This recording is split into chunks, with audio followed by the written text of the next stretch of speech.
मैं भारत सरकार से इतना निवेदन करना चाहता हूं कि हम लोग को यहाँ से जल्द निकाल। दोस्तों, इस समय आप हर एक न्यूज चैनल पर यही सुन रहे होंगे, तालिबान ने अफगानिस्तान पर पूरी तरह से कब्जा कर लिया है। लेकिन क्या आपको मालूम है तालिबान क्या है और क्या चाहते हैं? हर एक लोगों के मन में चाहत होगी तालिबान के बारे में जानने के लिए, तो वीडियो को अंत तक देखिए, आपको सब कुछ मालूम चल जाएगा। दोस्तों, हम सभी जानते हैं कि आज तालिबान ने अफगानिस्तान पर पूरी तरह से कब्जा कर लिया है। अफगानिस्तान की सरकार गिर चुकी है और अफगानिस्तान के प्रेसिडेंट अशरफ घानी देश छोड़कर भाग चुके हैं। कुछ रिपोर्ट्स का ये कहना है कि वो तजाकिस्तान गए हैं और कुछ ऐसा कहते हैं कि वो उज्बेकिस्तान गए हैं। खैर, वो कहीं भी गए हों, लेकिन एक चीज तो तय है कि अफगानिस्तान पूरी तरह से गिर चुका है।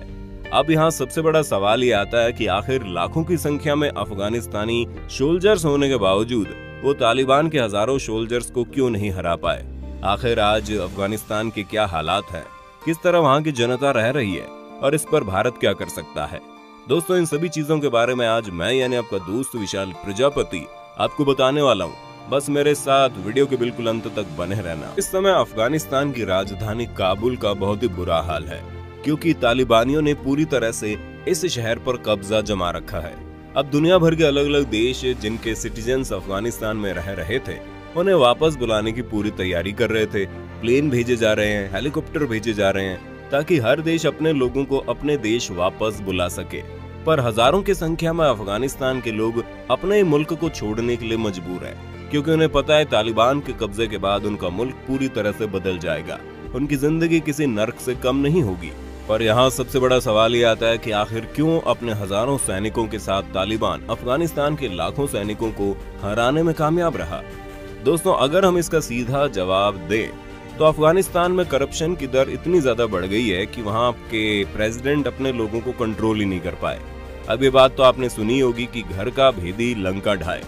ठीक उसी तरह कुछ अफगानिस्तान के अधिकारियों ने तालिबान की पूरी मदद की और आज उसी की वजह से अफगानिस्तान तालिबान के कब्जे में है। हालांकि इसका एक बड़ा कारण ये भी है कि अफगानिस्तान के प्रेसिडेंट अशरफ घानी पहले ही देश छोड़कर भाग चुके थे, क्योंकि जैसे ही जंग चरम सीमा पर पहुंची, इन्होंने सोचा यहाँ से भाग निकलने में भलाई है। अब जाहिर सी बात है, जब लीडर ही पीछे हट गया तो सैनिकों को लड़ने का क्या फायदा। इन सब के बावजूद जो सैनिक अपने देश के लिए लड़ना चाहते थे, उन्हें पर्सनल मैसेज करके धमकाया गया कि अगर तुम हमारा साथ दोगे तो हम तुम्हें और तुम्हारे परिवार वालों को जिंदा छोड़ देंगे।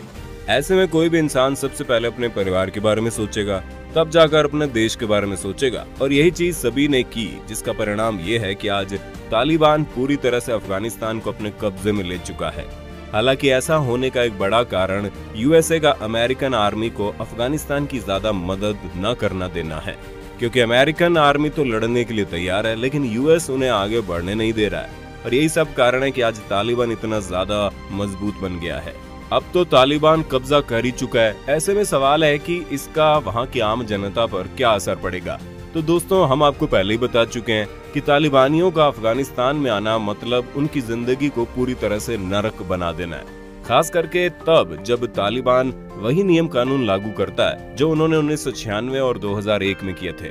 और यही वजह है कि काबुल एयरपोर्ट में लोग देश छोड़कर भागने के लिए इतने ज्यादा पागल हैं कि हवाई जहाज के ऊपर चढ़कर अपनी जान को खतरे में डालने को मजबूर है, लेकिन तालिबानियों के राज में अफगानिस्तान में रहने को मजबूर नहीं है।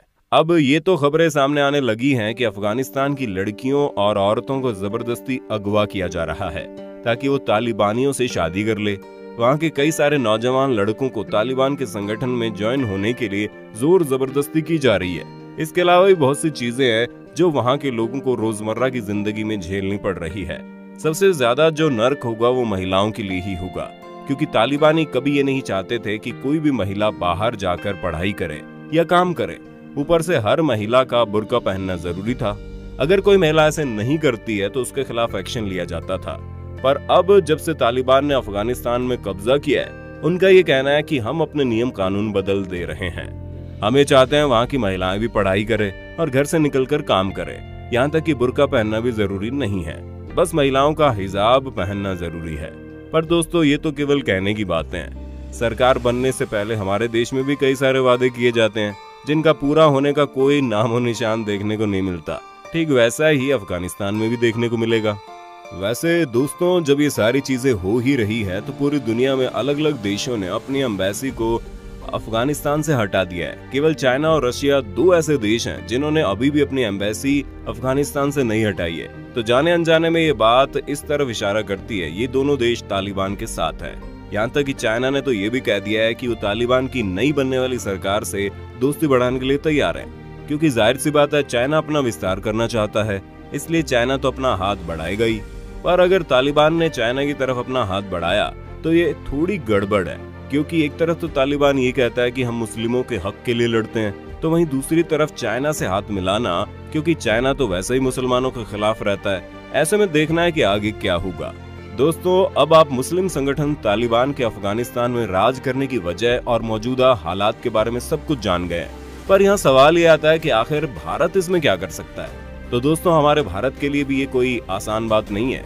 जहाँ उनके सामने दिक्कत यह है, क्या भारत तालिबान को सपोर्ट करे या फिर इंडिया तालिबान के अगेंस्ट फाइट करने के लिए अपनी आर्मी भेजे, या फिर क्या तालिबान पर ये प्रेशर बना जाए कि वो डेमोक्रेटिक यानी लोकतांत्रिक इलेक्शन करवाए, या फिर तालिबान को उसके हाल पर छोड़ देना चाहिए।